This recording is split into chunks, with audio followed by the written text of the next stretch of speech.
Hi, welcome to this video on the new baking features in Substance Painter 12.1. In this video, we're going to talk about a couple of new baking features, which is mainly some UI and UX improvements, paint the auto rebake function.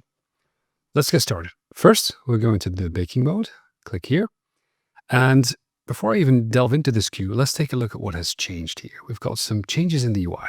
First thing you might notice is that the mesh map bakers list has changed. You get some new options here. And the main ones are that we have a different organization where you can easily check in and check all. And we have moved common settings out into its own separate button. So if I click on a map, such as the image occlusion, I see the map settings. If I click on common settings, I see the common settings. But they are separate windows now. So if you would like to, you could even split them up into two separate areas and look at the mesh map settings and common settings at the same time. You don't have to do this. You could just keep them together as this default setup does.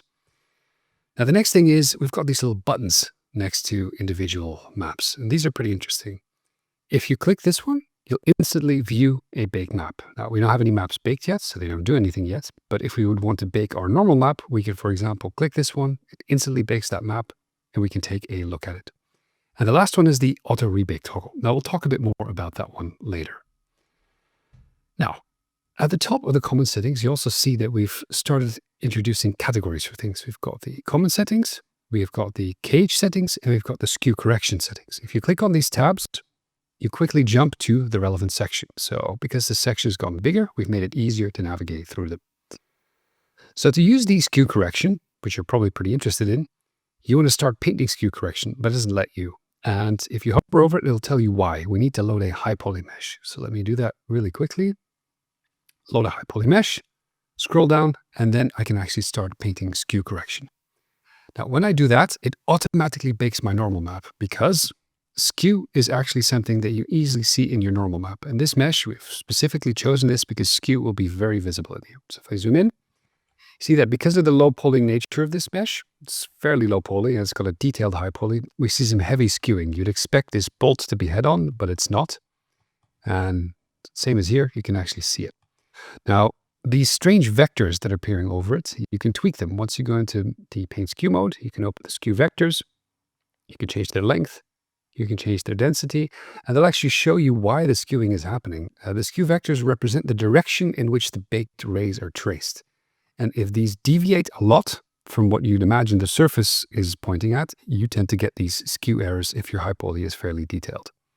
So what skew correction lets you do is it lets you paint those out.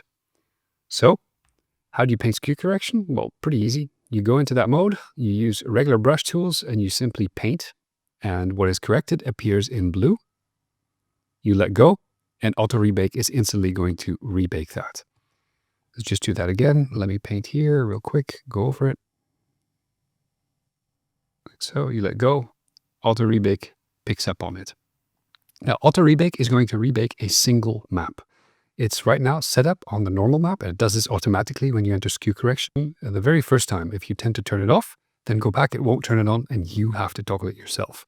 If you would like another map to be baked for your skew correction, you can do that, but you can only bake one at a time. Only one map can be auto-rebaked to ensure that the performance is good. So when it comes to skew correction, there's a few other things you can do. So let's get a little bit closer in here, make my brush a bit smaller. There's some skewing going on here, and let me just paint over that. Get this to bake. And now if we get closer, then you can see that we are getting seam errors. Because we've painted over a UV seam here with skew correction, it doesn't quite like that. We're getting problems where the rays are split and you're getting missed areas and your normal map just doesn't look very good.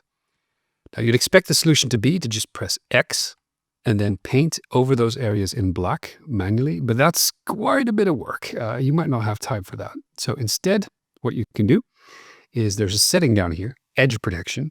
If you turn that on, it automatically adds a protective mask on the edges that's based on your UV borders and your hard edges. You can change the distance, right? So I can make it a bit smaller, like so.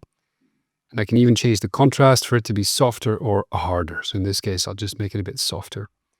This means that you get easy skew correction and you don't have to pay attention to those edges that you might paint over. Now, another tool that you can use here is the polygon fill. And the polygon fill works extra well together with the edge correction, because if I were to fill entire polygons like this, it'd be pretty useless because I would always be going up until edges. So in a lot of cases, you might even be able to work by simply using the polygon fill and selecting entire polygons at a time, like that. That'll just give you a very rough and blunt tool, but it might work in some cases. Now, as expected, all the regular hotkeys for your tools, such as 1, 2, and 4 for these tools, they work. You can use X to invert the color. There's a color picker up top to choose if you want to be black or white. You can enable symmetry. And you'll notice that in the brush tool, you get quick controls here like size, flow, stroke opacity, and spacing. Now, if I would right-click, I still get access to the full brush properties in this case. So it means that if you were to make any changes, you could still do it in here as well. Then lastly, we've made a few small updates down here. If you go into the, we actually need a different mesh for that.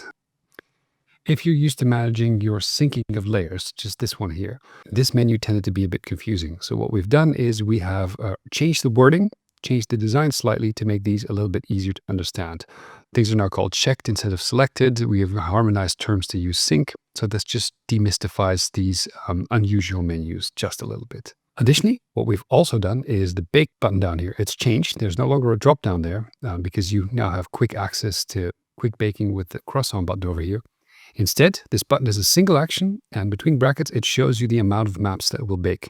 So that is the texture sets times the amount of UV tiles times the check textures that are enabled here. So in this case, if you were to bake everything, you would bake 21 maps. You could also, of course, individually bake a single map so you don't have to juggle this check state anymore. All of that to make baking smoother, easier, and faster to access. That's about it for these changes. I hope they're useful, and let us know in the comments if you have any feedback.